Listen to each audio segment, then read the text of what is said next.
evidence of extraterrestrial constructions on the far side of the moon, SETI, scientific findings reveal that they may still be there.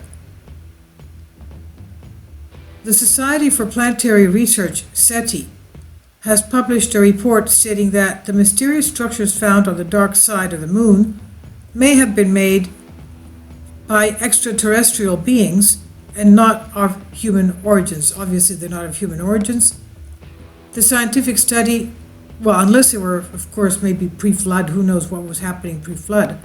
Now, the scientific study presented in the Journal of Space Exploration found many irregular structures on the far side, or the dark side of the moon. Some scientists claim that unusual structures are artificial. In other words, they are constructed by intelligent beings and are not the result of any natural process known to the moon. So consequently, if Mother Nature did not create these enigmatic structures, and human beings have not yet traveled to the opposite side of the moon, then who created them? That's the big question. The answer is obvious to anyone who has an open mind and sees things beyond the indirect way of posting the scientific study, where you can read it, see the pictures. What the study announced essentially means extraterrestrial structures are on the dark side of the moon. And the scientific study published by members of the SETI Planetary Research Society deals with some unusual features that appear to exist and have been found on the dark side of the moon, namely the crater C. Paracelsus. The study of the analysis of unusual structures on the moon's invisible side in the Paracelsus C center, analysis of the unusual structure on the far side in the crater Paracelsus C, argues that the unusual structures are artificial in relation to the surrounding nature and do not work of any known physical processes on the moon. They're not natural to moon geology. Now, surface morphology. Now, the truth is that similar reports have been made over the years. NASA knows a lot about what's on the moon and has never said how these things are supposed to have been put there.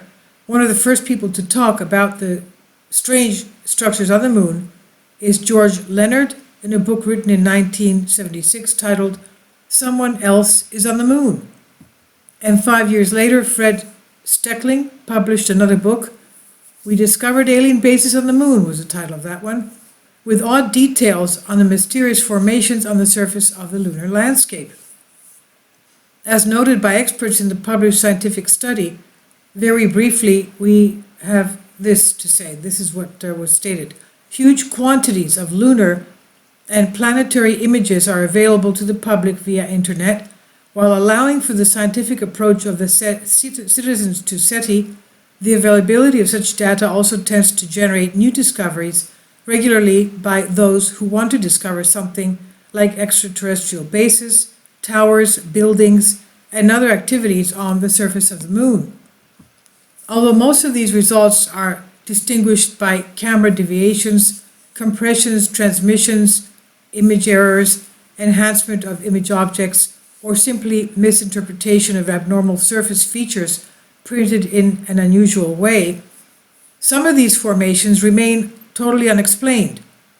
Of course, an ordinary conservationist often discards subject-based anomalies. That is, there can be no extraterrestrial object on the moon because there are no alien objects on the moon or other planets. Now, this view is an example of circular reasoning based on the belief that there are no aliens, or if any, that they could not have traveled in our solar system. Previously, it's been argued by various groups of UFO hunters and UFOs that governments are being pressured to reveal the truth of the existence of ETs, space aliens, and UFOs.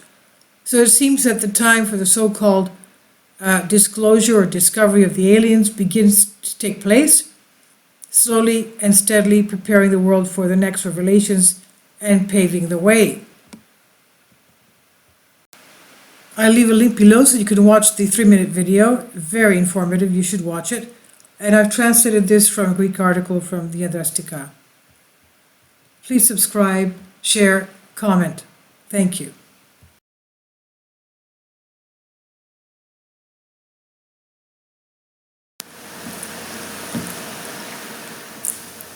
If you'd like to join me on my Patreon account, you will hear content not covered by mainstream media. These riveting stories will be based on my research, and I will state my opinions and give my personal insight on diverse and controversial subjects and world events not covered by mainstream media, and not supported by YouTube guidelines. So whatever I have on my Patreon, most of those will not be on my YouTube channel. Please consider becoming a member today. More of the most significant and important videos will be on my Patreon channel. Your support helps me to continue my research and keeps this YouTube channel alive. And we depend on your support, your generous charity, because we help economically challenged families here in Athens, Greece, in Kapota, and we also help the young generation with university tuition and the community around our church. Thank you.